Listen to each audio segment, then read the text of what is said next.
ಎಲ್ಲ ಜಿಲ್ಲೆಯ ಮಹಿಳೆಯರಿಗೂ ಒಳ್ಳೆಯ ಬಂಪರ್ ಬಹುಮಾನನೇ ಇದ್ದಂಗಿದೆ. ಮೋಸ್ಟ್ಲಿ ನಮ್ಮ ಬಿಜಾಪುರದಲ್ಲಿ ಏನಪ್ಪ ಅಂದ್ರೆ ಬಸವನಾಡಿನಲ್ಲಿ ಇರುವಂಥ ನಮಗೆಲ್ಲರಿಗೂ ಕೂಡ ನಾವಿಲ್ಲರೂ ಹುಟ್ಟಿರೋದೇ ಧನ್ಯ ಅಂತ ನಾವು ಒಂದು ಬಂಪರ್ ಅನ್ಕೊಂಡಿದ್ವಿ. ಈಗ ನಾಳೆನೇ ಮಹಿಳಾ ದಿನಾಚರಣೆ ಅವಾಗಿಂದನೇ ಸ್ಟಾರ್ಟ್ ಮಾಡ್ತಾರೆ.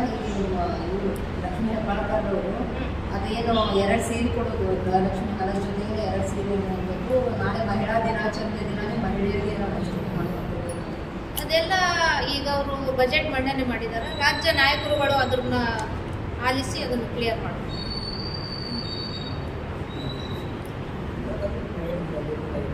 ಹಿಂದೆ ಬಿಜೆಪಿಯವರು 15 ಲಕ್ಷ ರೂಪಾಯಿ ಹಾಕ್ತೀನಿ ಅಂತ ಹೇಳ್ಬಿಟ್ಟು ಒಳ್ಳೆ ಭರವಸೆ ಅಂತೂ ಕೊಟ್ಟಿಲ್ಲ. ನಮ್ಮ ಸರ್ಕಾರ, ಕಾಂಗ್ರೆಸ್ ಸರ್ಕಾರ ಭರವಸೆ ಏನ್ ಕೊಟ್ಟಿದ್ದಾರೆ ಅದನ್ನ ಈಡೇರಿಸ್ತಾ ಇದ್ದಾರೆ.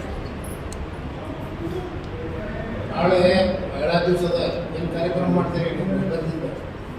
ನಾವು ನಾಳೆ ಅಂತ ಇಟ್ಕೊಂಡಿಲ್ಲ ಸರ್, ಬಟ್ ಈ 2-3 ದಿನದಲ್ಲಿ ನಮ್ದು ಡೇಟ್ ಇದೆ. ಆ ಡೇಟ್ ಅನ್ನ ನಾವು ಫಿಕ್ಸ್ ಮಾಡ್ಕೊಂಡು ಒಂದು ಕಾರ್ಯಕ್ರಮ ಇಟ್ಕೊಳ್ಬೇಕಂತ ಅನ್ಕೊಂಡಿದೀವಿ. ಯಾಕಂದ್ರೆ ಗ್ಯಾರಂಟಿ ಒಂದು ತಗೊಂಡಿದ್ದಾರೆ. ಅದೇ ರೀತಿ ಮತ್ತು ಮಹಿಳೆಯರಿಗೆ ಏನೇನು ಅನುಕೂಲಗಳು ಬೇಕು, ಆಮೇಲೆ ಮಹಿಳೆಯರು ಯಾವ ವಿಷಯದಲ್ಲಿ ಹಿಂದದಾರ ಅವ್ರನ್ನ ಒಂದು ಸ್ವಲ್ಪ ಡೆವಲಪ್ಮೆಂಟ್ ಮಾಡುವಲ್ಲಿ ನಾವು ಒಂದು ಸ್ವಲ್ಪ ಪಾತ್ರ ವಹಿಸ್ಬೇಕಂತ ಅನ್ಕೊಂಡಿದ್ವಿ. ಮಹಿಳಾ ದಿನಾಚರಣೆ ಯಾವ ರೀತಿಯ ಕಾರ್ಯಕ್ರಮ? ಯಾವ ರೀತಿಯಪ್ಪ ಅಂದ್ರೆ ಈಗ ಯಾರು ಸಬಲರಿದ್ದಾರೆ, ವಿಧವೆಯರು, ಹ್ಯಾಂಡಿಕ್ಯಾಪ್ಸ್, ಈ ಥರ ಯಾರವರು ಅನಾನುಕೂಲತೆ ಇರುವಂಥ ನಮ್ಮ ಮಹಿಳೆಯರನ್ನ ಕರೆಸಿ ಅವ್ರನ್ನ ಅವ್ರದೇ ಆದಂಥದ್ದು ಒಂದು ರೀತಿಯಲ್ಲಿ ನಾವು ಅವ್ರನ್ನ ಕಷ್ಟ ಸುಖಗಳನ್ನ ಆಲಿಸುವಂಥ ಒಂದು ದಿನ ಇಟ್ಟುಕೊಂಡು ಅವತ್ತು ಮಹಿಳಾ ದಿನಾಚರಣೆ ಅಂದರೆ ಅವರು ನಮ್ಮ ಜೊತೆ ಅವ್ರಿಗೆ ಏನು ಕೊರತೆ ಇಲ್ಲ, ನಾವು ನಿಮ್ಮ ಜೊತೆ ಅದೀವಿ ಅನ್ನೋದೊಂದು ಇಟ್ಕೊಂಡು ಕಾನ್ಸೆಪ್ಟ್ ಇಟ್ಕೊಂಡು ಅವ್ರಿಗೆ ನಾವು ಮಹಿಳಾ ದಿನಾಚರಣೆ ಮಾಡ್ಬೇಕಂತ ಅನ್ಕೊಂಡಿದ್ದೀವಿ.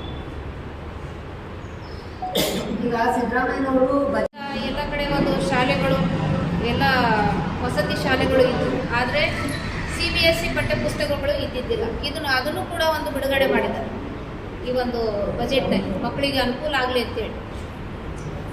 ಅದೇ ರೀತಿ ಮತ್ತೆ ಹೇಳಬೇಕಪ್ಪ ಅಂದ್ರೆ ಪೊಲೀಸ್ ಠಾಣೆಗಳು, ನಮ್ಮ ಬಿಜಾಪುರಕ್ಕೆ 2 ಪೊಲೀಸ್ ಠಾಣೆಗಳು ಸಿಕ್ಕಿದೆ.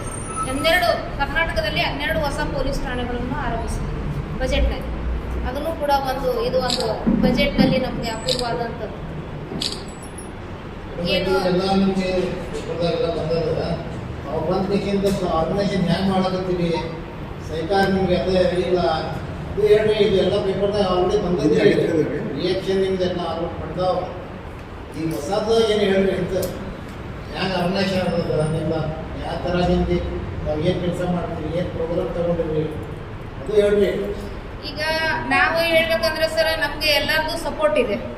ಎಲ್ಲ ಕಾಸ್ಟ್ನವ್ರ ಕಡೆಯಿಂದನೂ ನಮಗೆ ಸಪೋರ್ಟ್ ಇದೆ, ಆಮೇಲೆ ನಾಯಕರ ಕಡೆಯಿಂದನೂ ಸಪೋರ್ಟ್ ಇದೆ, MLA ಮಿನಿಸ್ಟ್ರುಗಳಿಂದನೂ ಸಪೋರ್ಟ್ ಇದೆ, ಮಾಧ್ಯಮದವರಂದ್ರೂ ಮೊದಲು ನಮಗೆ ಸಪೋರ್ಟ್ ಇದೆ. ಯಾಕಪ್ಪ ಅಂದರೆ ಎಲ್ಲಿ ನಾವು ಒಂದು ಹೆಜ್ಜೆ ತಪ್ಪಿರ್ತೀವಿ ಅಲ್ಲಿ ನೀವು ಎಚ್ಚೆತ್ಕೊಳ್ರಿ ಅಂತ ಹೇಳ್ಬಿಟ್ಟು ನಮಗೆಲ್ಲ ಅಣ್ಕಂಬ್ರು ಕೂಡ ಸಪೋರ್ಟ್ ಮಾಡಿದ್ದಾರೆ. ಅದೇ ರೀತಿ ಸಂಘಟನೆ ಕೂಡ ನಾವು ಮಾಡ್ತಾ ಇದೀವಿ. ಪ್ರತಿಯೊಂದು ಹೆಣ್ಮಗಳನ್ನ ಹೊರಗೆ ಬರ್ಲಾರ್ದವ್ರನ್ನ ಕೂಡ ಕರೆದ್ಬಿಟ್ಟು ನಾವು ಸಂಘಟನೆಯಲ್ಲಿ ಬರ್ರಿ, ಯಾಕಂದ್ರೆ ನೀವು ಒಳಗೆ ಕೂತ್ಕೊಂಡ್ರೆ ನಮಗೇನು ಅರ್ಥ ಆಗಂಗಿಲ್ಲ. ನಿಮಗೆ ಈಗಿನ ಜನ್ರೇಷನಲ್ಲಿ ರಾಜಕೀಯವಾಗಿ ಏನೇನದ ಏನು ನಡೀತದ ಅನ್ನೋದು ನೀವೆಲ್ಲರೂ ತಿಳ್ಕೊಳ್ಳಿ ಅಂತೇಳಿ ಅನ್ನೋ ಉದ್ದೇಶಕ್ಕೆ ಪ್ರತಿಯೊಂದು ಹೆಣ್ಮಕ್ಳಿಗೂ ನಾವು ಮುಟ್ಟಿಸುವಂಥ ಕೆಲಸ ಮಾಡ್ತಾ ಇದ್ದೀವಿ.